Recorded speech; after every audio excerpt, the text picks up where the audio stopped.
Chapter 7. I was alone, gathering water from the river. I made sure to take this walk when Lyra was napping, ensuring she was safely with Garrick in the noisy forge.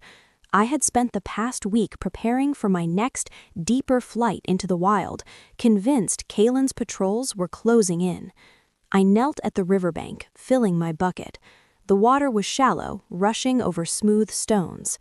I felt him before I saw him. Back down. The air grew heavy, thick with the scent of pine, mountain smoke, and alpha power.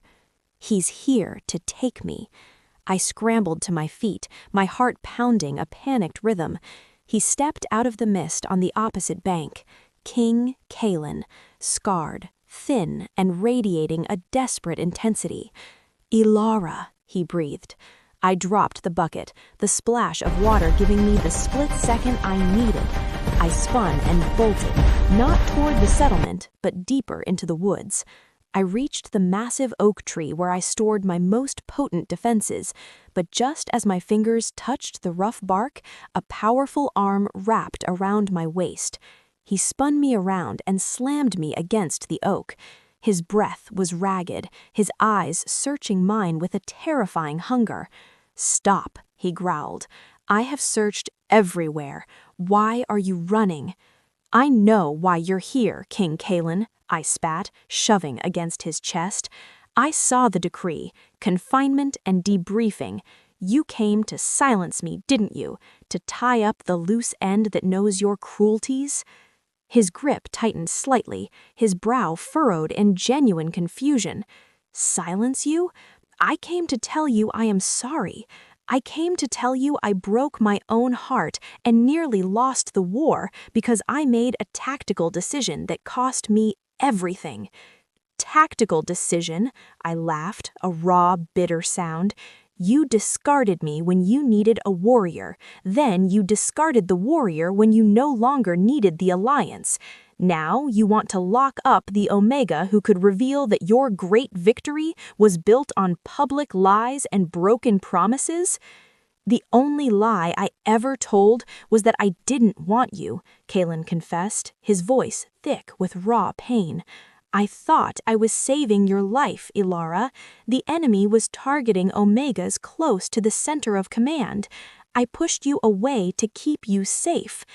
"I wasn't kept safe," I shrieked, the tears welling up. "You took my choice. You decided my life was worth less than a tactical advantage. Your arrogant need to protect me almost destroyed me." My voice was hoarse, fueled by 2 years of resentment. The rage subsided into cold, shaking silence. Kaelen looked at me, wounded, trying to grasp the depth of my continued hatred.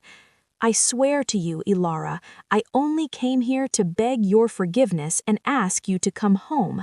I came for you." Before he could continue, a tiny, high-pitched voice drifted from the direction of the settlement. "Mama, Mama, where are you? Garrick said I could have a piece of that bread." My blood ran cold. Lyra. I tried to turn, to put my body between him and the sound, but Kaelen's head snapped up. His ears, trained on the battlefield, picked up the scent and the sound instantly. His gaze locked onto the path behind me, then slowly, hesitantly he looked back at me, his eyes now wide with a dawning, terrifying realization. That is a child, a young child, an Omega's scent. Who is that?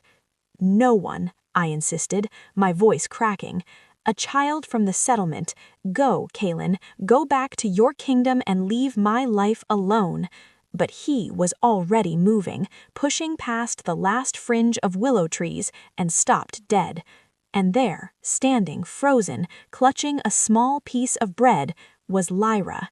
She had my dark hair, she had the mischievous spark in her eyes, but she had his eyes. Silver, unmistakable. Kaelen sank to his knees in the mud right there on the path, his gaze never leaving his daughter. "Gods," he whispered, his voice shattered. "What have I done?"